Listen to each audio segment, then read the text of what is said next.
علیہ وسلم کی حدیث ہے، من وجد سعة لأن يضحي فلم يضحي فلا يقربن مصلانا۔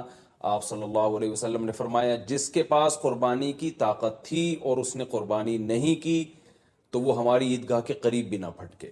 تو اس سے پتہ چلتا ہے کہ جس کے پاس بھی اس طاقت ہے، تو اس میں یہ نہیں ہے کہ گھر کا سربراہ سب کی طرف سے کرے گا، تو یہ جو ہے ایسا نہیں ہے، بلکہ صاف الفاظ ہیں حدیث کے کہ جس کے پاس بھی استطاعت ہے تو وہ اس پر قربانی اس کو کرنی پڑے گی۔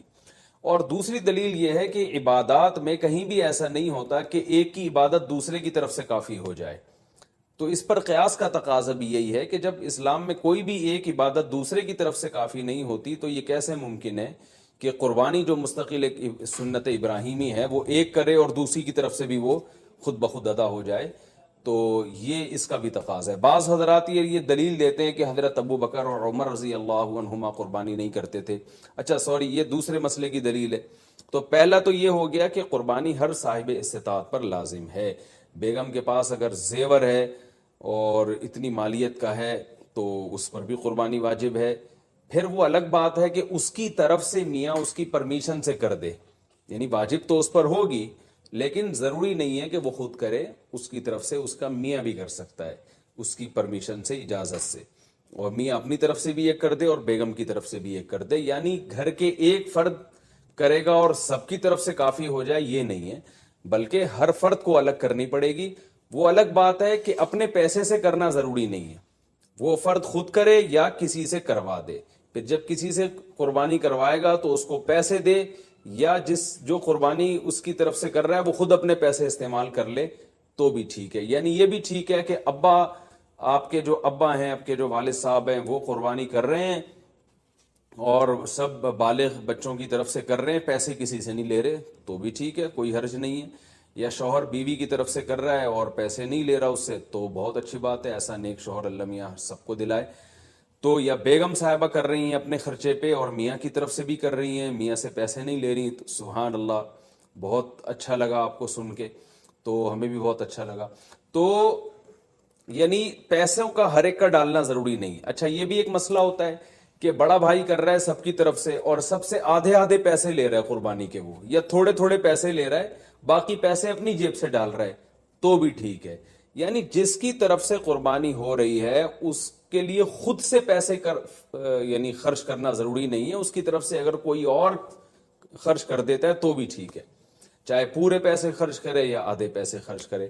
قرضہ لے کے بھی قربانی کی جا سکتی ہے، آپ کے پاس اگر پیسے نہیں ہیں تو آپ قرضہ لے کے کر سکتے ہیں، اگر آپ کو یقین ہے کہ میں یہ قرضہ بعد میں لوٹا سکتا ہوں۔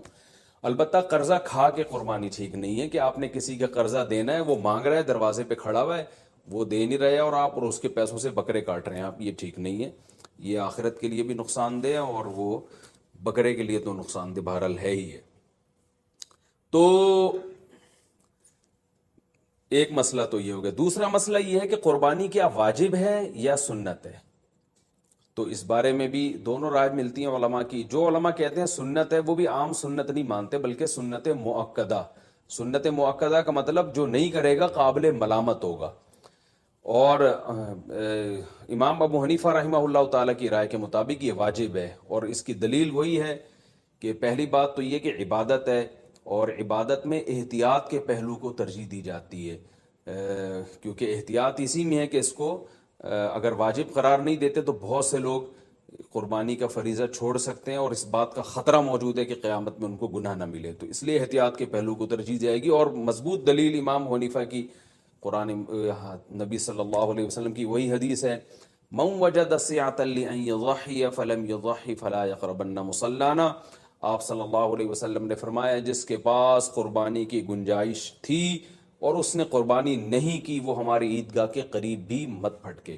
آپ صلی اللہ علیہ وسلم 10 سال مدینہ منورہ رہے، ہمیشہ آپ صلی اللہ علیہ وسلم نے قربانی کی ہے۔ بعض حضرات یہ دلیل دیتے ہیں کہ حضرت ابو بکر اور حضرت عمر نے قربانی نہیں کی اپنے دور خلافت میں، اس سے پتہ چلتا ہے کہ قربانی واجب نہیں ہے، تو یہ دلیل اس لیے درست نہیں ہے کہ حضرت ابو بکر اور حضرت عمر رضی اللہ تعالیٰ عنہ مسکین تھے، غریب تھے، اگرچہ مسلمانوں کے خلیفہ تھے، لیکن یہ ان کی ایک کوالٹی تھی کہ اتنے لاکھوں مربع میل کے مالک ہونے کے باوجود وہ پیون زدہ کپڑے پہنتے تھے، تو صاحب استطاعت پہ قربانی واجب ہے. یہ دونوں حضرات بڑے تھے مگر قربانی نہیں کی انہوں نے، جیسے کہ روایت میں آتا ہے اس کی وجہ استطاعت نہ ہونا. تو استطاعت اگر نہیں ہے تو پھر قربانی لازم نہیں ہے. بلکہ اگر آپ قرضہ لے کے قربانی کرو گے اور خطرہ ہے کہ میں قرضہ ادا نہیں کر سکتا تو پھر تو جائز ہی نہیں ہے آپ کے لیے، کیونکہ دوسروں کا حق دبا کے آپ کے لیے عبادت کو کی بجا آوری یہ ٹھیک نہیں ہے. اس کی فضیلت کیا ہے قربانی کی؟ رسول اللہ صلی اللہ علیہ وسلم نے ارشاد فرمایا بقرعید کے دنوں میں یا ایام نہر میں اللہ کو جانور کا خون بہانے سے زیادہ کوئی عمل محبوب نہیں ہے، اور ہر بال کے بدلے میں اللہ نیکی عطا فرماتے ہیں. یہ قربانی کی بہت بڑی فضیلت ہے، اور اس کی فضیلت آپ علماء سے بیانات میں سنتے ہیں. میں بھی چونکہ بہت مختصر جلدی بات کر رہا ہوں تاکہ میں پورے موضوع کو جلدی سے سمیٹ لوں. اب مسئلہ یہ آئے گا کہ جی قربانی ایک بڑا اہم مسئلہ آج کل یہ ایک مسئلہ یہ بھی ہے کہ قربانی کسی نے نہیں کی اور بعد میں خیال آیا کاش میں قربانی کر لیتا. تو یاد رکھیں بقرعید کے 3 دن جب گزر جائیں گے تو اس کے بعد قربانی اب جائز، یعنی اب قربانی جائز نہیں ہوگی، کیونکہ وہ 3 دن گزر گئے، قربانی کا ٹائم ختم ہو گیا.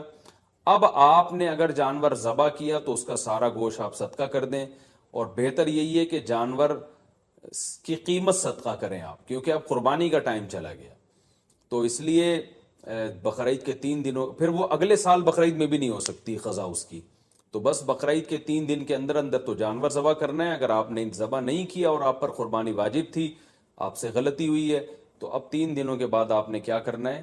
اس جانور کا یعنی اس جانور کی قیمت آپ صدقہ کر دیں. اب جو ہے وہ قربانی کا ٹائم چلا گیا. اور یہ بھی یاد رکھیں اس پر بہت مضبوط دلائل ہیں کہ قربانی کے صرف 3 دن ہیں. اس پر میں کلپ ریکارڈ کروا چکا ہوں، صحابہ تابعین کے آثار ہیں، احادیث ہیں کہ صرف 3 دن قربانی جائز ہے، چوتھے دن قربانی جائز نہیں ہے. بہت ساری روایات ہیں اس پر صحابہ کرام کی، تقریباً اجماع ہے اس کے اوپر کہ چوتھے دن قربانی جائز نہیں ہے. اور جو چوتھے دن والی حدیث ہے وہ بالاتفاق ضعیف ہے. تو اس لیے اپنے اہم ترین عبادت کو آپ ضائع نہ کریں. جو اللہ نے ہمیں 3 دن بتائے ہیں اسی میں قربانی کریں، اور وہ اتنے دن ہیں کہ ہمیں چوتھے دن کی طرف جانے کی ضرورت بھی نہیں ہے. لیکن اگر کوئی کر رہا ہے تو بحث مباحثہ نہ کریں، لڑائی جھگڑا یہ بھی اچھی چیز نہیں ہے. آپ خود احتیاط کریں. صرف 3 دن، اور جتنے لیٹ کریں گے قربانی کا ثواب کم ہوگا. پہلے دن سب سے زیادہ، دوسرے دن اس سے کم، تیسرے دن اس سے بھی کم. اچھا بھائی، اور مسئلہ کیا ہے کہ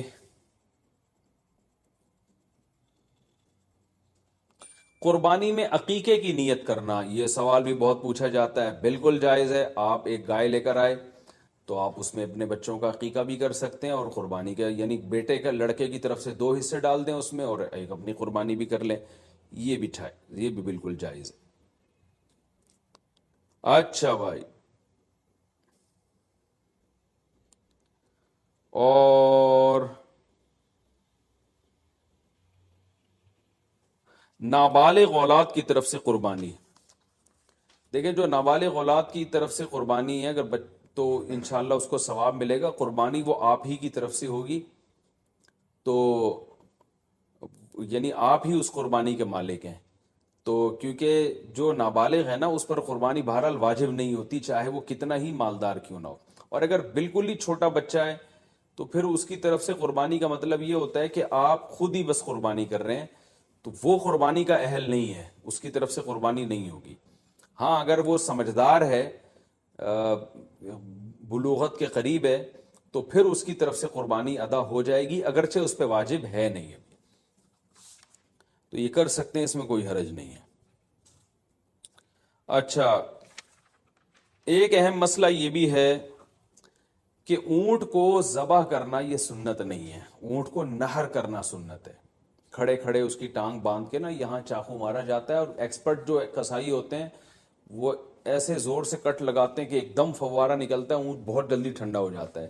اور جو اناڑی ہوتے ہیں وہ بہت تکلیف دیتے ہیں جانور کو، وہ گھماتے رہتے ہیں اس میں، اور ان کو صحیح نس ملتی نہیں ہے، رگ ملتی نہیں ہے، اونٹ کا خون کم بہتا ہے، وہ بہت دیر سے اس کی جان نکلتی ہے. تو یہ بہت جو ہے وہ اچھا کام نہیں ہے جانور کو تکلیف دینا. آپ صلی اللہ علیہ وسلم نے حکم دیا ہے کہ جب تم میں سے کوئی شخص جانور کو ذبح کرنے کا ارادہ کرے تو اسے چاہیے کہ جانور کو راحت پہنچائے، اس کی راحت کا خیال رکھے، وہ اس کی کو اذیت نہ دے، تکلیف نہ دے۔ اور آپ نے یہ بھی فرمایا کہ اپنی چھری کو پہلے تیز کر لو تاکہ جانور کو تکلیف نہ ہو۔ بعض لوگ یہ کر رہے ہوتے ہیں، جانور کو لٹا کے چھری تیز کر رہے ہوتے ہیں، وہ بھائی پہلے ہی کر لیتے یہ کام، اس کو آپ نے جو لٹا کے اتنی تکلیف دی ہوئی ہے، یہ ٹھیک نہیں، یہ ٹھیک عمل نہیں ہے۔ تو جانور کو راحت دینے کا ہمیں حکم ہے، تکلیف سے اس کو بچانا ہے ہم نے۔ تو یہ کچھ مسائل تھے، اور بھی کوشش کر رہا ہوں کہ کوئی مسائل دماغ میں آ جائیں جو لوگ زیادہ زیادہ۔ ہاں، ایک اہم مسئلہ یہ، بعض جانور بڑے شرارتی ہوتے ہیں، کنٹرول میں نہیں آ رہے ہوتے، جیسے بعض میاں کنٹرول میں نہیں آتے، بعض بیویاں کنٹرول میں نہیں آتی، بعض بچے کنٹرول میں نہیں آتے، اور بعض دفعہ آپ کا ملازم کنٹرول میں نہیں آ رہا۔ تو اس طرح بعض دفعہ آپ ایسی گائے لے آتے ہیں کہ وہ گائے، ابھی ہمارے 2-3 سال پہلے محلے میں ایک بچڑا آیا، وہ ایسا خونخوار قسم کا بچڑا کہ وہ کسی کو قریبی نہ آنے دے۔ تو ایک قصائی آیا، اس نے کہا ابے دیکھو ایسی کی تیسی، میں کسی سے نہیں ڈرتا، اور بغیر کچھ کہے نا اس بچڑے کے قریب چلا گیا۔ جو وہاں بچڑے کے قریب لوگ تھے نا، ان کا بیان ہے کہ وہ ایسے اچھلتا ہوا قصائی بچڑے کے پاس گیا کہ جیسے ڈرتا ہی نہیں ہے۔ تو کہہ رہے ہیں ہمیں چند سیکنڈ کے بعد ہمیں یہ لگا کہ صرف بچڑا ہے، قصائی ہے نہیں یہاں پہ کہیں بھی۔ تو ہم حیران، یہ قصائی کیا کہاں؟ یعنی بچڑے نے اتنی اسپیڈ کے ساتھ اس کو لات ماری ہے کہ قصائی مارکیٹ سے شارٹ۔ تو کہہ رہے ہیں ہم دیکھا وہ وہاں پڑا ہوا ہے۔ تو وہ فنٹر گیری بھی بعض لوگ کر رہے ہوتے ہیں۔ تو ایسا جانور جو بہت ہی شرارتی ہو، قابو میں نہ آ رہا ہو، تو شرعاً یہ جائز ہے کہ آپ اس کو پہلے اگر کسی گولی وغیرہ سے مار دیں، گرا دیں اس کو بندوق سے، اور پھر ذبح کر لیں تو بھی جائز ہے۔ یا اور کسی طریقے سے اس کو قابو میں لانے کے لیے یہاں پر اس کے گردن پہ کھڑے کھڑے بھی ذبح کر سکتے ہیں، یعنی اس کو آپ، یعنی 2 دھاری چاقو آپ نے گردن پہ لگایا اور اس کو چاروں رگیں کاٹ ڈالی تو بھی جائز ہے۔ تو بہتر سنت طریقہ تو یہی کہ لٹا کے گلے پہ چھری چلائی جائے بچڑے کے، لیکن اگر وہ بے قابو بچڑا ہے تو کھڑے کھڑے بھی مجبوراً اس کو ذبح کرنا جائز ہے۔ ہاں، اگر گولی ماری آپ نے اس کے گرانے کے لیے اور گولی سے ہی وہ ٹھنڈا ہو گیا تو پھر حرام ہو جائے گا، چاہے گولی پہ تکبیر بھی کیوں نہ پڑی ہو، کیونکہ گولی کا شکار جائز نہیں ہے، حلال نہیں ہے۔ تو اس لیے دھاری دار چیزوں کا شکار ہوتا ہے۔ اسی طرح جانور اگر بھاگ گیا اور آپ نے اس کو چاقو مارا پیچھے سے تکبیر پڑھ کے، اور تیر مارا یا چاقو مارا، آج کل لوگ ارطغرل دیکھ رہے ہیں تو تیر ویر بھی لوگ گھروں میں لا کے رکھ رہے ہوں گے، تو تیر مارا، دھاری دار چیز ہے نا، وہ تیر اس کے جا کے لگا، یا چاقو آپ نے مارا، وہ چاقو اس کے لگا، اس سے وہ زخمی ہو گیا، اس سے وہ نیچے گرا، آپ فوراً بھاگیں جا کے اس کو ذبح کریں۔ لیکن آپ فوراً بھاگے اور ذبح کرنے سے پہلے پہلے وہ ٹھنڈا ہو گیا تو بھی وہ حلال ہے، کیونکہ دھاری دار چیز سے شکار اگر کیا تو پھر اگر آپ کو ذبح کرنے کا موقع نہیں ملتا اور اس دوران جانور مر جاتا ہے تو وہ شکار حلال ہوتا ہے، بشرطے کہ آپ نے تیر پھینکتے ہوئے یا چھری پھینکتے ہوئے آپ نے تکبیر پڑھی ہو، اللہ کا نام لیا ہو۔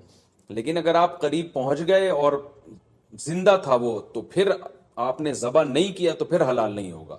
یا آپ نے تیر سے شکار کیا یا چاقو سے شکار کیا، اس کا یعنی نیزہ مارا اس کے اوپر، اور وہ پھر آپ اس کے پیچھے بھاگے نہیں اس کو ذبح کرنے کے لیے، تو بھی وہ حلال نہیں ہوگا۔ یعنی آپ نے اپنی ذمہ داری پوری کی، اس کے باوجود وہ آپ کے پہنچنے سے پہلے ٹھنڈا ہو گیا تو پھر وہ حلال ہے، لیکن گولی کا شکار کسی صورت میں حلال نہیں ہے۔ بلا وجہ جانور کو گولی سے مار کے گرانا یا اسے بے ہوش کر کے ذبح کرنا، یہ بھی مکروہ ناپسندیدہ عمل ہے، اس لیے کہ جانور کو جب آپ بے ہوش کر دیتے ہیں تو پھر اس کو جب ذبح کرتے ہیں تو خون صحیح طرح سے اس کا نہیں نکلتا، جو ذبح کے مقاصد کے خلاف ہے، اور پھر یہ بھی خطرہ ہوتا ہے کہ جانور پہلے ہی نہ مر چکا ہو۔ تو یہ کچھ مسائل تھے قربانی کے۔ اللہ تعالی ہم سب کی قربانیوں کو قبول فرمائے، اور یاد رکھیں بقرعید کے 3 دنوں میں آپ صلی اللہ علیہ وسلم نے فرمایا اللہ تعالیٰ کو جانور کا خون بہانے سے زیادہ کوئی عمل محبوب نہیں ہے، اور آپ نے فرمایا طیبوا بہا انفسکم، خوش دلی کے ساتھ قربانی کیا کرو۔ اور یہ بہت افسوس کی بات ہے، آج ہمارے یہاں جب جانور کو ذبح کیا جا رہا ہوتا ہے لوگ شور مچا رہے ہوتے ہیں، اچھل رہے ہوتے ہیں، سیٹیاں بجا رہے ہوتے ہیں، یہ بالکل بھی ٹھیک نہیں ہے۔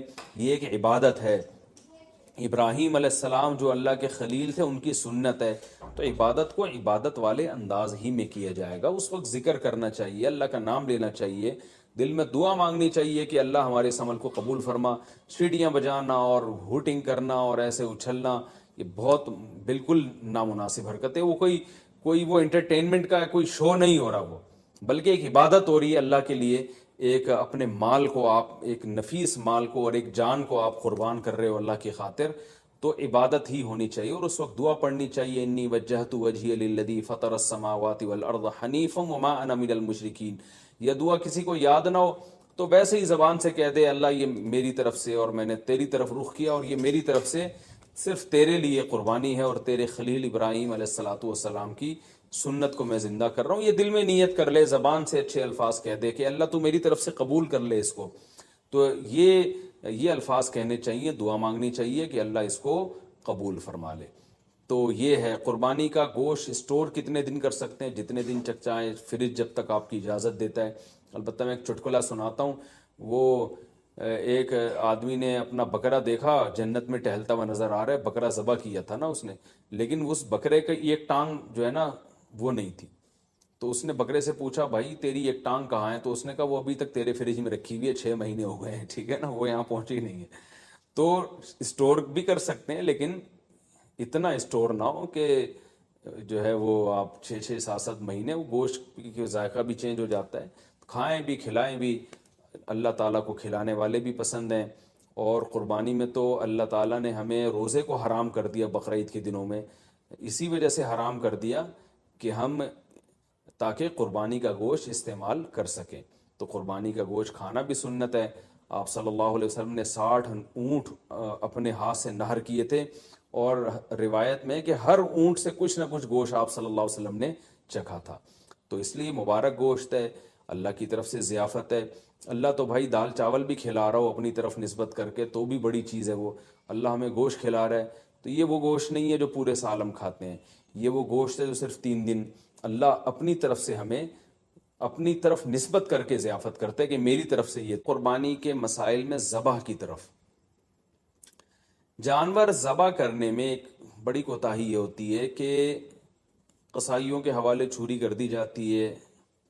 بعض دفعہ پتہ نہیں ہوتا کہ یہ مسلمان ہیں بھی یا نہیں ہیں، کیونکہ ان دنوں میں ہندو بھی بہت سے قصائی بنے ہوئے ہوتے ہیں. تو یاد رکھیے گائے کی گردن پہ یا جانور کی گردن پہ جو چھری چلانے والا ہے، پکڑنے والا کوئی بھی ہو، رسی باندھنے والا کوئی بھی ہو، چھری چلانے والے کا توحید پرست ہونا ضروری ہے یا اہل کتاب ہونا ضروری ہے. تو اس لیے یہ دیکھ لیں کہ یہ مسلم بھی ہے یا نہیں ہے. اور تو بلا وجہ خامخواہ میں کوئی کہہ رہا ہوں میں مسلمان ہوں تو اب یہ نہیں کہ لیبارٹری چیک کے لیے بھیج دیا آپ نے اس کو کہ ہے بھی کہ نہیں ہے. اتنی تحقیق کی ضرورت نہیں ہے.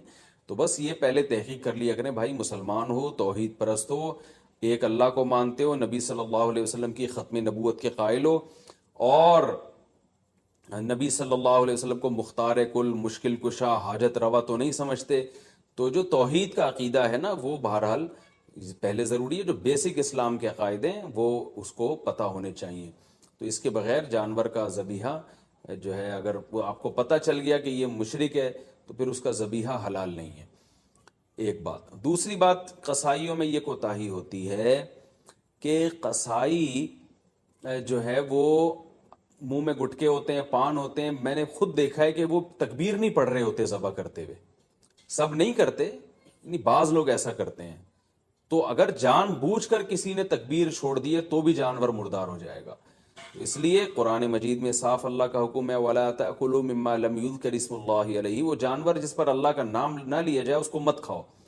تو اس لیے اس بات کا اہتمام کرنا چاہیے. جو لوگ جانور کے قریب کھڑے ہوئے ہیں ان کو سب کو چاہیے زور سے تکبیر پڑھنا شروع کر دیں تاکہ چھری پھیرنے والے کو یاد آ جائے اور وہ غفلت نہ کرے اس بارے میں. ہاں اگر بھولے سے رہ گیا، اس بیچارے کو یاد ہی نہیں رہا، تو وہ جانور حلال ہے، اس میں کوئی حرج نہیں ہے.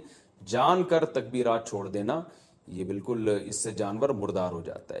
بعض اب ایسے ہوتا ہے کہ ایک آدمی سے چھری چل نہیں رہی ہوتی تو دوسرا بھی ہاتھ لگا دیتا ہے، یار ہم دونوں مل کے چھری چلا دیتے ہیں. تو 2 آدمیوں نے اگر چھری چلائی ہے تو پھر دونوں پر تکبیر پڑھنا واجب ہے. دونوں میں سے ایک بھی اگر تکبیر چھوڑ دے گا تو جانور حلال نہیں ہوگا. اس کا خیال کیا کریں.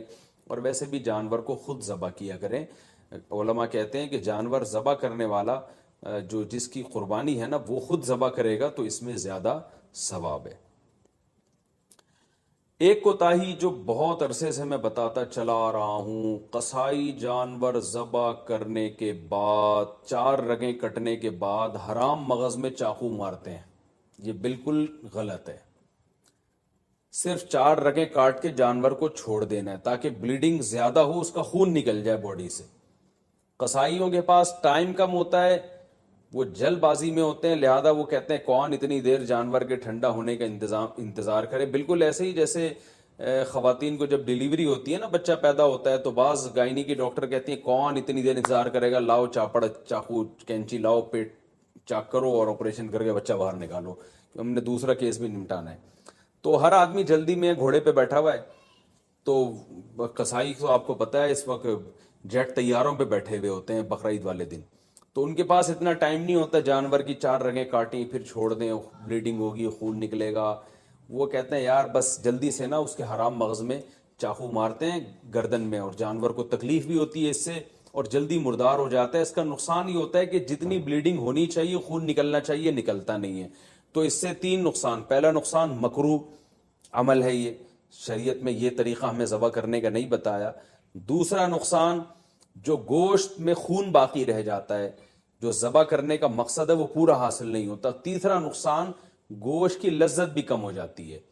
اور چوتھا ایک اور نقصان، گوشت میں جو بیماریاں ہیں آپ کو پتہ ہے بلڈ کی وجہ سے ہوتی ہیں، کہ بلڈ اگر گوشت میں رہ جائے تو اس میں بیماریاں بھی رہ جاتی ہیں. اگر خون اچھی طرح نکل جائے تو گوشت بیماریوں سے بھی صاف ہو جاتا ہے. تو یہ 4 فائدے ہیں جن کی وجہ سے آپ قصائی کو مجبور کیا کریں کہ بھائی ذرا تھوڑی دیر جو ہے نا صبر کرو. اور اگر پھر بھی صبر نہیں کرتا تو جس کھونٹے سے آپ نے گائے کو باندھا تھا، جیسے ہی جانور ذبح ہو فوراً جو جتنے آدمی جانور پہ تھے وہ سارے جانور کو چھوڑ کے قصائی پہ آ جائیں اور اس کھونٹے سے اس کو باندھ دیں تاکہ جانور آرام سے خود سے ٹھنڈا ہو جائے. یہ بھی کرتے ہیں کہ جانور ٹھنڈا ہوا نہیں ہوتا، کھال اتارنا شروع کر دیتے ہیں اس کی، تو یہ بھی غلط ہے. لیکن اگر ایسے جو وہ قصائی جو پکڑائی میں نہیں آ رہا، اگر آپ نے اس کو کھونٹوں سے باندھ دیا تو انشاءاللہ یہ تمام ٹینشنیں آپ کی حل ہو جائیں گی. قصائی حضرات ناراض ہوتے ہیں میری ان باتوں سے. بھائی میں آپ کے بارے میں بات ہی نہیں کر رہا، میں ان قصائیوں کے بارے میں بات کر رہا ہوں جو شرافت سے کنٹرول میں آ نہیں رہے. تو آپ تو ماشاءاللہ اچھے لوگ ہیں جو میرا بیان سن رہے ہیں، آپ تو جانور کی 4 رگیں کاٹیں گے، اس کے بعد آپ آرام سے بیٹھ جائیں گے یا دوسرے جانور کو گرانے کی فکر میں لگ جائیں گے، اور یہ جب اس کی بلیڈنگ ہو جائے گی اچھی طرح سے تو ٹھنڈا ہو جائے گا تو پھر آپ اس کا گوشت کاٹیں گے اور کھال اتاریں گے آپ اس کی. تو آپ کے بارے میں بات کر نہیں رہا، میں ان قصائیوں کے بارے میں بات کر رہا ہوں جو جلد باز ہیں. اچھا بھائی، اب مسئلہ یہ ہے کہ گوشت کی تقسیم میں تول کے گوشت تقسیم کرنا ضروری ہے. خوب اچھی طرح سمجھ لیں، گوشت سودی اموال میں سے ہے، لہذا گوشت کے جب 7 حصے ہوں گے تو تول کے ہوں گے. یہ خوب سمجھ لیں.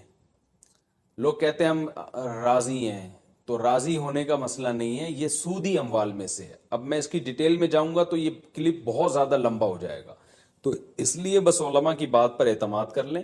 اس کو تول کے تقسیم کرنا واجب ہے.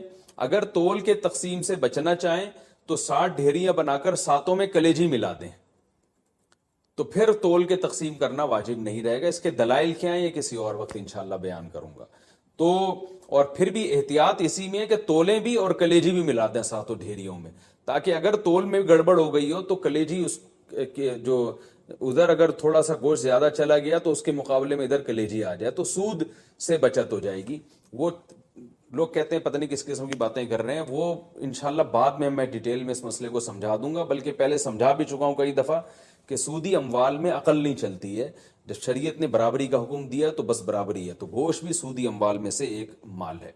جیسے 10 روپے دے کے کوئی 11 روپے نہیں لے سکتا نا، تو اسی طرح گوشت میں بھی ایسا ہی ہے. تو یہ اس کا خیال کرنا چاہیے. اچھا، قربانی کے حصے داروں میں اگر کوئی شخص حرام آمدن والا شریک ہو گیا تو سب کی قربانی برباد ہو جائے گی. اس لیے اس کا بھی اہتمام کرنا چاہیے. اجتماعی قربانی میں اعلان لکھ کے لگانا چاہیے کہ بھائی حرام آمدن والے شرکت نہ کریں، یا پہلے سے سیٹ اپ بنانا چاہیے کہ ایک الگ سے ایسی گائے ہو جو صرف حرام آمدن والوں کا اس میں حصہ ہو، تاکہ اس میں قربانی ہو ہی نہیں، وہ گوشت ذبح کر کے ویسے ہی غریبوں میں بانٹ دیا جائے. بعض مدارس میں اس کا اہتمام کیا جاتا ہے کہ وہ پہلے سے جو ہے نا کچھ حصے ایسے انہوں نے رکھے ہوئے ہوتے ہیں. تو لیکن اگر آپ گھر کی گائے لائے ہیں یا ویسے کسی گائے میں حصہ لے رہے ہیں اور اس میں کوئی حرام آمدن والا آ گیا، لیکن اگر آپ کو پہلے سے پتہ نہیں ہے تو پھر شریعت نے ہمیں بلا وجہ کے تجسس کا حکم نہیں دیا. یہ ایک آدمی زبان سے کہہ رہا ہے میں حلال کماتا ہوں، بس اس کی زبان پر اعتماد کرنا ہمارے لیے کافی ہے. اب آپ نے کہیں اجتماعی قربانی میں حصہ لیا، اب یہ نہیں کہ آپ اپنی گائے کے بارے میں تحقیقات کرتے پھرنے اس میں حرام تو ہے کہ نہیں ہے. وہ گناہ پھر انہی لوگوں پر ہوگا جنہوں نے اجتماعی قربانی کا انتظام کیا. اگر انہوں نے خود سے جان کر کسی حرام والے کو شامل کر دیا تو وہ گناہ گار ہوں گے. تو آپ کو اگر جب تک پتہ نہیں ہے تو شریعت میں یہی حکم ہے، ابہموا ما ابہم اللہ، جس چیز کو اللہ نے واضح نہیں کیا ہے تو ہم اچھا گمان نہیں رکھیں گے اس میں. اچھا، یہ قربانی کا گوشت غیر مسلموں کو دینا بالکل جائز ہے، اس میں کوئی حرج نہیں ہے، غیر مسلم کو بھی دے سکتے ہیں. گوشت جب آپ کے ہاں آئے تو آپ بہتر یہ ہے کہ اس کے 3 حصے کر دیں، ایک غریبوں کے لیے، ایک رشتہ داروں کے لیے اور ایک اپنے لیے. رشتہ داروں کا مطلب یہ ہوتا ہے کہ جو دعوتیں آپ کرتے ہیں وہ بھی رشتہ داروں ہی میں آتی ہے. تو اس لیے آج کل یہ بھی ٹھیک ہے کہ 1/3 صدقہ کر دیں، 2/3 گھر میں رکھ لیں، جس میں آپ دعوتیں بھی ہو رہی ہیں اس میں خود بھی کھا رہے ہیں. اور علماء نے بیان کیا بھائی جس کی اولاد زیادہ ہے، اہل و عیال زیادہ ہیں، اور تو وہ اگر پورا گوشت بھی گھر میں رکھ لے تو بھی ٹھیک ہے، اس لیے کہ اپنے اولاد کا، اپنے بچوں کا حق پہلے. کیونکہ وہ اگر دمبا بیچارے نے ذبح کیا اور وہ 1/3 صدقہ کر دے گا تو 8-10 بچے، تو پھر وہ میرا خیال ہے وہ غریب آدمی کے بچے، تو پھر تو پورے سال بیچاروں کو گوشت نہیں ملتا. تو ایسے غریب آدمی کے لیے حکم یہ ہے کہ وہ پھر پورا گوشت بھی رکھ لے، یہ زیادہ بہتر ہے اس کے لیے. اور 1/3 گوشت صدقہ کرنا یہ بھی مستحب عمل ہے، کوئی فرض واجب نہیں ہے، لیکن بہرحال اس پہ عمل کرنا چاہیے. کیونکہ قرآن مجید میں اللہ تعالیٰ کا ارشاد ہے کہ اطعم القانع والمعتر، کہ خود بھی کھاؤ اور کلو منہا، خود بھی اس میں سے کھاؤ اور محتاجوں کو بھی اس میں سے کھلاؤ. خود بھی کھانا چاہیے، محتاجوں کو بھی کھلانا چاہیے. ایصال ثواب کے لیے قربانی، ابا اماں کی طرف سے قربانی جو مرحوم ہے، دادا نانی کی طرف سے قربانی، یہ بالکل جائز ہے، اس میں کوئی حرج نہیں ہے. بعض صحابہ سے بھی ثابت ہے اور رسول اللہ صلی اللہ علیہ وسلم سے بھی ثابت ہے کہ آپ نے 2 مینڈے ذبح کی، ایک اپنے لیے اور ایک اپنی امت کے لیے. تو پتہ چلا کہ یہ قربانی اپنے لیے بھی ہو سکتی ہے اور اپنے علاوہ کسی اور کے لیے بھی ہو سکتی ہے. وہ کسی اور کوئی بھی ہو سکتا ہے، نبی صلی اللہ علیہ وسلم بھی ہو سکتے ہیں، آپ کے والدین بھی ہو سکتے ہیں، تو کوئی بھی ہو سکتا ہے. لیکن جب آپ کسی اور کے لیے قربانی کر رہے ہیں تو یا تو وہ دنیا سے جا چکا ہوگا یا وہ زندہ ہوگا. اگر دنیا سے جا چکا ہے تو وہ قربانی کا گوشت آپ خود بھی کھا سکتے ہیں، لیکن اگر وہ زندہ ہے تو اس کی پرمیشن کے بغیر اس کے لیے قربانی نہیں ہو سکتی، کیونکہ وہ ایک عبادت ہے اور جو زندہ آدمی ہے وہ عبادت کا اہل ہے. جب تک اس کی وہ نیت نہیں کرے گا خود تو اس کی قربانی نہیں ہوگی. تو وہ اس کی نیت کے لیے ضروری ہے کہ اس کو کم از کم اطلاع ضرور دی جائے اور وہ اس پہ راضی ہو، چاہے وہ زبان سے اجازت دے دے یا دل سے ویسے ہی راضی ہو، یعنی آپ کو پتہ چل جائے کہ یہ راضی ہے اس پر تو بھی ٹھیک ہے. اگر کسی نے وصیت کی تھی کہ میرے مرنے کے بعد میرے لیے قربانی کرنا اور مال چھوڑ کر گیا ہے وہ قربانی کا، تو پھر اس کی قربانی میں سے بھی گوشت کھانا جائز نہیں ہے. وہ قربانی بھی آپ کو وہ سارا گوشت صدقہ کرنا پڑے گا. اچھا بھائی، چل رہا ہے. نبی صلی اللہ علیہ وسلم نے فرمایا کہ عید کی نماز کے بعد جس نے قربانی کی تو قربانی ہوگی، نماز سے پہلے کر لی تو آپ نے اس قربانی کو قبول نہیں کیا. تو اس سے صاف پتہ چلتا ہے کہ شہر میں جہاں عید کی نماز ہوتی ہے وہاں عید کی نماز سے پہلے قربانی نہیں ہوتی. اب چونکہ بہت ساری عید کی نمازیں ہو رہی ہیں تو علماء کہتے ہیں کہ جس شہر میں آپ رہتے ہیں پورے شہر میں کہیں بھی عید کی نماز ہو جائے گی تو آپ کے لیے قربانی کرنا جائز ہوگا. بہتر تو یہی ہے کہ آپ خود جب تک عید کی نماز نہ پڑھیں قربانی نہ کریں. لیکن اگر کسی نے قربانی کر لی خود نماز پڑھنے سے پہلے تو اگر پورے شہر میں کہیں عید کی نماز ہو چکی تھی تو آپ کی قربانی ہو گئی، عید کی نماز نہیں ہوئی تھی آپ کی قربانی وہ کالعدم ہے. آج کل لاک ڈاؤن کی وجہ سے، کورونا کی وجہ سے یہ بھی مسئلہ کھڑا ہوا ہے، بہت سے ملکوں میں عید کی نماز پہ پابندی ہے. یو اے ای سے فون آتا ہے بھائی یہاں دبئی میں تو عید کی نماز ہی نہیں ہو رہی، تو وہاں کیا کیا جائے گا؟ تو وہاں پر یہ کیا جائے گا کہ بہتر یہ ہے، افضل یہ ہے کہ زوال کے بعد آپ قربانی کریں. اگر پورے شہر میں عید کی نماز ہو ہی نہیں رہی ہے تو پھر زوال کا وقت یعنی ظہر کا وقت جب داخل ہو جاتا ہے تو پھر آپ عید جانور قربان کریں، اس سے پہلے قربانی نہ کریں. لیکن اگر اس سے پہلے کسی نے قربانی کر لی تو فقہا کی ایک رائے یہ بھی موجود ہے، انشاءاللہ وہ قربانی بھی ادا ہو جائے گی. یعنی صبح صادق کے بعد بھی اگر کسی نے قربانی کر لی تو قربانی ہو جائے گی، لیکن بہتر یہ احتیاط اسی میں ہے کہ ایسے جگہوں پہ جہاں عید کی نماز نہیں ہو رہی ہے، بعض کنٹریز ایسے ہیں جہاں عید کی نماز نہیں ہوتی، تو وہاں پر پھر آپ زوال کے بعد جانور کو قربان کریں آپ، یہ مسئلہ ہو گیا۔ اچھا، اب جانور خریدتے ہوئے کیا چیزیں آپ نے دیکھنی ہے؟ سب سے پہلی بات، 4 جانوروں کی قربانی جائز ہے، اونٹ، اور یہ گائے، بھینس بھی گائے کے حکم میں ہی ہے، اور بکرا اور دمبا۔ ہرن کی قربانی یا نیل گائے کی قربانی یا اور دوسرے جو جنگلی جانور ہیں ان کی قربانی جائز نہیں ہے۔ ان 4 جانوروں میں اونٹ کی عمر 5 سال ہونی چاہیے، گائے کی عمر 2 سال ہونی چاہیے، اور بکرے کی عمر 1 سال ہونی چاہیے، اور دمبے کی بھی اصل تو یہی ہے کہ 1 سال عمر ہو، لیکن اگر 6 مہینے کا دمبا اور بھیڑ یا جو بھی سرگودا کے کجلے بڑے مشہور ہیں، 6 مہینے کا اگر دیکھنے میں سال کا لگتا ہے یعنی موٹا تازہ ہو تو 6 مہینے کا دمبا بھی جائز ہے، 6 مہینے سے کم کا جائز نہیں ہے۔ اور 6 مہینے کا دمبا اگر دیکھنے میں 6 مہینے کا نہیں لگ رہا، 1 سال کا نہیں لگ رہا، بچہ ہی لگ رہا ہے، چھوٹا لگ رہا ہے، کمزور ہے، پھر اس کی بھی جائز نہیں ہے۔ تو دمبا اگر 6 مہینے کا موٹا تازہ ہے تو اس کی قربانی جائز ہے، اور باقی بکرا 1 سال کا ہونا ضروری، اور گائے 2 سال کی، اور اونٹ 5 سال کا۔ اچھا، اس میں یہ بات ضروری ہے کہ یہاں سال سے مراد اسلامی سال ہے۔ مثال کے طور پر آپ بکرا لینے کے لیے گئے مارکیٹ میں، ہاں بھائی کتنی عمر ہے، اس نے کہا کہ جی اتنی عمر ہے، تو آپ اس سے سیدھا سیدھا یہ پوچھیں کہ بھائی پچھلے سال بقرعید سے پہلے یہ پیدا ہو چکا تھا کہ نہیں ہوا تھا؟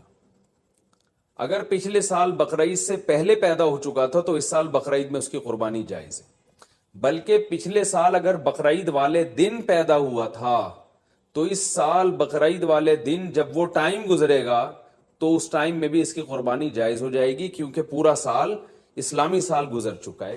دانتوں کا اعتبار نہیں ہے، یاد رکھیں، لوگ دانت کو زیادہ فوکس کر رہے تھے، 2 دانت ہے کہ 4 دانت ہے کہ کھیرا ہے، تو دانت کا اعتبار نہیں ہے، اصل حکم ہے جانور کی عمر کا، کہ گائے 2 سال ہو، اور 2 سال میں یاد رکھیں دانت پورے، جو ماہرین ہیں نا جو بچڑے پالتے ہیں وہ کہتے ہیں 2 سال میں دانت نکلتے نہیں ہیں، 2 سال پورے ہونے کے بعد نکلنا شروع ہوتے ہیں۔ تو اگر آپ کو کسی جانور کے بارے میں یقین ہے کہ اس کی عمر 2 سال ہو چکی ہے تو آپ اس کی قربانی کر سکتے ہیں، بچڑے کی، چاہے وہ کھیرا ہی کیوں نہ ہو۔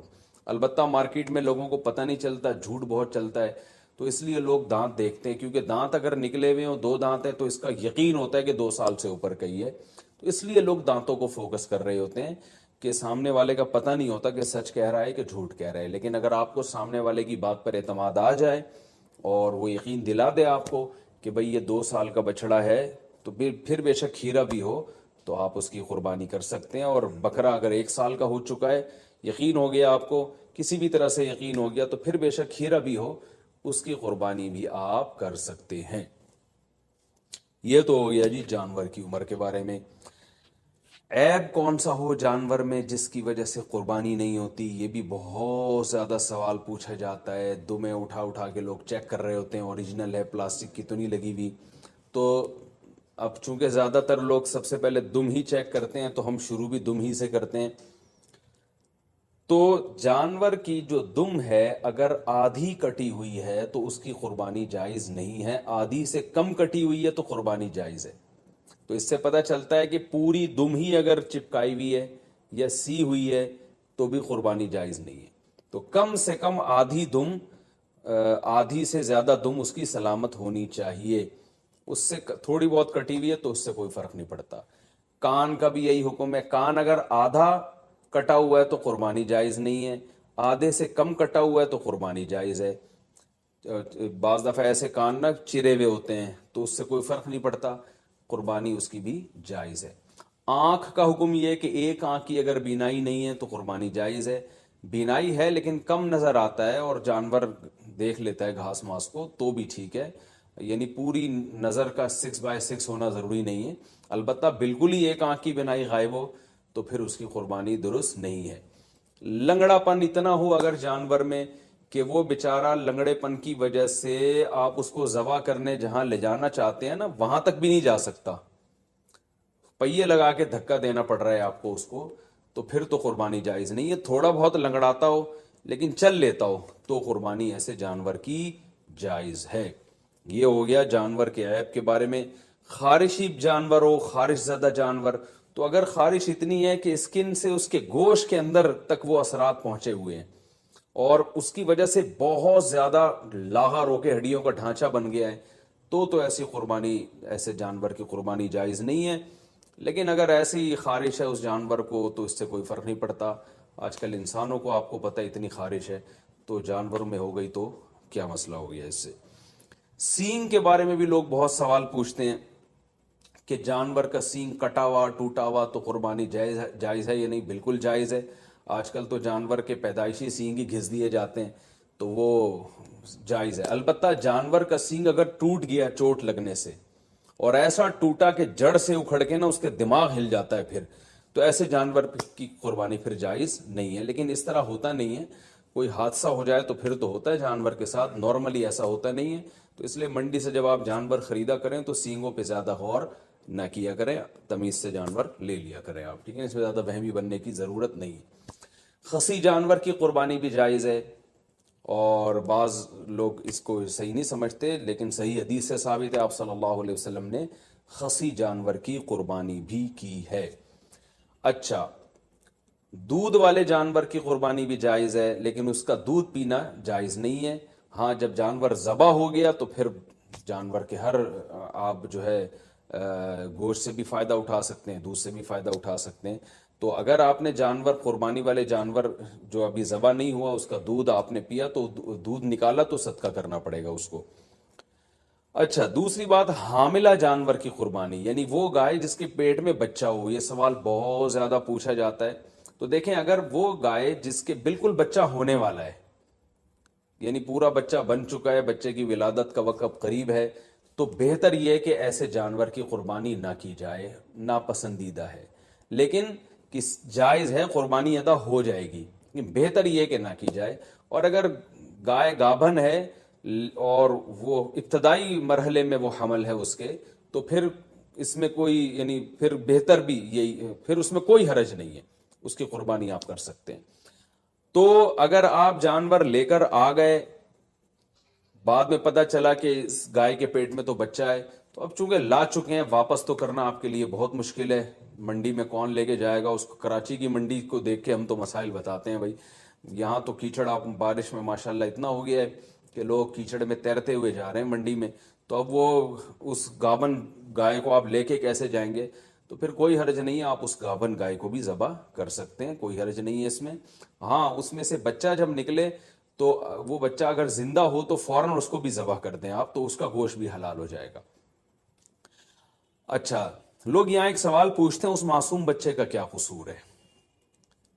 تو میں ان کو جواب دیتا ہوں کہ اس کی ماں کا بیچاری نے کون سے کبیرہ گناہ کیے جن کو آپ کاٹ رہے ہیں. تو جیسے بچہ معصوم ہے تو اس کی اماں بھی تو بیچاری معصوم ہے. تو اللہ نے ہمارے لیے ان جانوروں کو حلال کیا، ہم ان کا گوشت کھا سکتے ہیں، تو اس لیے ہم ذبح کر سکتے ہیں. وہ بچہ اس کے پیٹ میں ہو تو بھی کر سکتے ہیں. میں نے کہا، بتایا کہ بہتر نہیں ہے، لیکن بہرحال قربانی ادا ہو جائے گی اور گوشت بھی اس کا بالکل حلال ہوگا، اس میں ٹینشن لینے کی ضرورت نہیں ہے.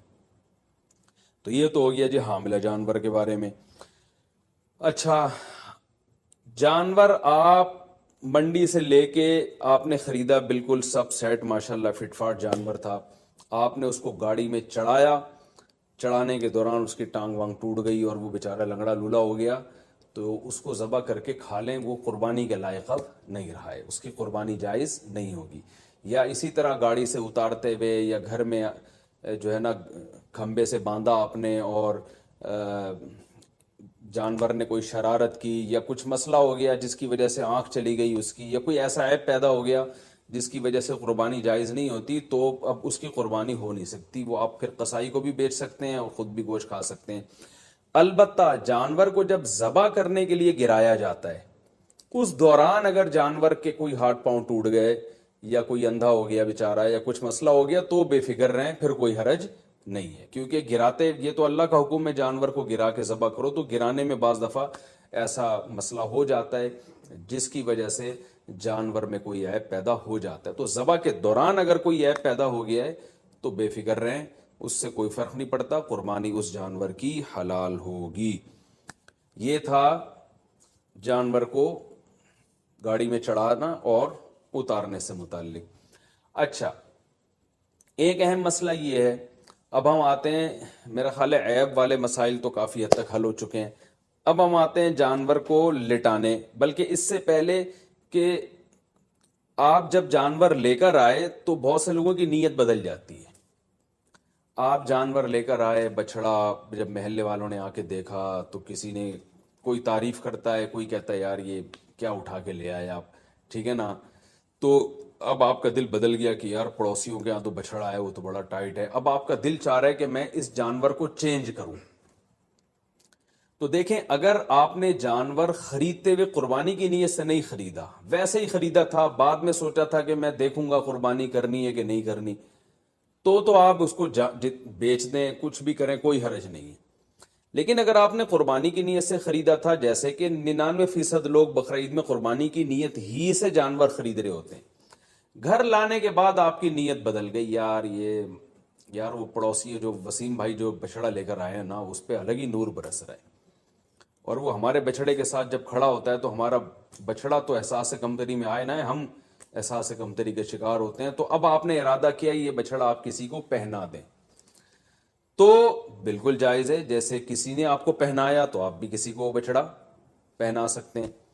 تو لیکن پہنانے کے بعد ہوگا یہ کہ اگر اب آپ کو کرنا یہ پڑے گا کہ آپ جو بچڑا لے کر آئے تھے یا بکرا لے کر آئے تھے، فار ایگزامپل وہ 1,00,000 کا تھا، آپ نے آگے بیچا 1,20,000 میں، اور اب نیا بچڑا لائے دوبارہ 1,00,000 کا، تو یہ 20,000 کا جو پروفٹ ہے یہ آپ کے لیے جائز نہیں ہے، بلکہ 20,000 کا پروفٹ آپ کو صدقہ کرنا پڑے گا۔ تو اس لیے جب پرانا جانور آپ بیچیں گے تو نیا جانور یا تو اس سے اسی کی قیمت کا ہو یا اس سے زیادہ کی قیمت کا، اس سے کم قیمت کا لے کر آ گئے تو پروفٹ آپ کو صدقہ کرنا پڑے گا۔ تو یہ ایک اہم بات ہے، بیچنا بالکل جائز ہے، اس میں کوئی حرج نہیں ہے۔ میں نے کہا جیسے کسی نے پہنایا تو آپ بھی پہنا سکتے ہیں، تو اس میں کوئی حرج نہیں، لیکن پروفٹ پھر آپ کے لیے حلال نہیں ہے، کیونکہ یہ قربانی کی نیت سے جب آپ نے جانور خریدا ہے، جب آپ نے قربانی کرنے کی نیت سے خرید لیا تو اب اس میں پروفٹ کمانا آپ کے لیے جائز نہیں رہا۔ آپ بچڑا لے کر آئے، پورا بچڑا اپنے لیے لے کر آئے آپ قربانی کی نیت سے، تو یہاں آپ نے ارادہ کیا، محلے والے آ گئے، وسیم بھائی نے کہا یار ایک حصہ ہمیں بھی دے دو یار، تو آپ کا ارادہ بدل گیا، آپ نے کہا چل بھائی، تو آپ اس میں سے حصے بھی دوسروں کو دے سکتے ہیں، اس میں بھی کوئی حرج نہیں ہے۔ تو یہ بھی جائز ہے آپ کے لیے کہ اس جانور میں آپ سب کو شریک کر لیں۔ تو یہ ضروری نہیں ہے کہ آپ نے اپنے لیے گائے خریدی تو وہ پوری گائے آپ کے اپنے، ایک حصہ بھی آپ اپنا اس میں رکھ سکتے ہیں، 6 حصے دوسروں کو دے سکتے ہیں۔ ایک اہم بات یہ بھی ہو گئی۔ دوسری ایک اہم بات یہ ہے کہ آج میرے پاس عصر کے بعد ایک بندہ آیا، میں بچڑا لایا تھا، صبح جب میں نے دیکھا تو اس کا انتقال ہو گیا۔ ان کی ورڈنگ یہی تھی، انتقال ہو گیا۔ میں نے کہا انتقال تو آدمیوں کے ہوتے ہیں، جانوروں کی تو موت واقع ہوتی ہے بھائی۔ خیر اس کا انتقال ہو گیا، تو مالدار آدمی جس پر قربانی واجب تھی، اگر اس کا جانور بقرعید سے پہلے مر جائے تو اس پر لازم ہے کہ وہ دوبارہ قربانی کرے۔ ہاں، دوبارہ قربانی میں یہ ضروری نہیں ہے کہ جتنا مہنگا پہلا جانور تھا اتنا ہی دوسرا بھی ہو، نہ، سستا جانور بھی کیا جا سکتا ہے، کیونکہ اب آپ پروفٹ نہیں کما رہے اس پہ، تو اس لیے وہ تو اللہ نے ہی اس کو اٹھا لیا پہلے، تو اس جانور کو ذبح کر کے مرنے سے پہلے گوشت کھا لیں یا قصائی کو بیچ دیں، اور جو آپ نیا جانور لے کر آئیں گے وہ یعنی وہ بیچ اس لیے دیں یا گوشت اس لیے تاکہ وہ اس نے بھی گوشت ہی، یعنی گوشت کے طور پر ہی قصائی نے بھی استعمال کرنا ہے اس کو۔ تو جانور اگر مر گیا، آپ نیا جانور اگر لے کر آئے ہیں تو نئے جانور میں یہ ضروری نہیں ہے کہ پہلے والے جانور سے وہ مہنگا ہو، وہ سستا بھی لا سکتے ہیں۔ آپ پوری بچڑا لے کر آئے تھے تو اب کوئی بات نہیں، ایک دمبا کر لیں چھوٹا موٹا آپ، تو یہ ضروری نہیں ہے کہ اتنا ہی مہنگا ہو وہ۔ اگر جانور مر جائے تو بس آپ نے ایک واجب اپنے ذمے سے پورا کرنا ہے، تو وہ سستا جانور بھی کر سکتے ہیں۔ اور اگر غریب آدمی جانور خرید کے لایا تھا قربانی کی نیت سے، وہ جانور مر گیا تو بس غریب کو ثواب مل گیا، دوبارہ اس پر قربانی واجب پہلے بھی نہیں تھی، اب بھی واجب نہیں ہے۔ تو یہ ہو گیا جی۔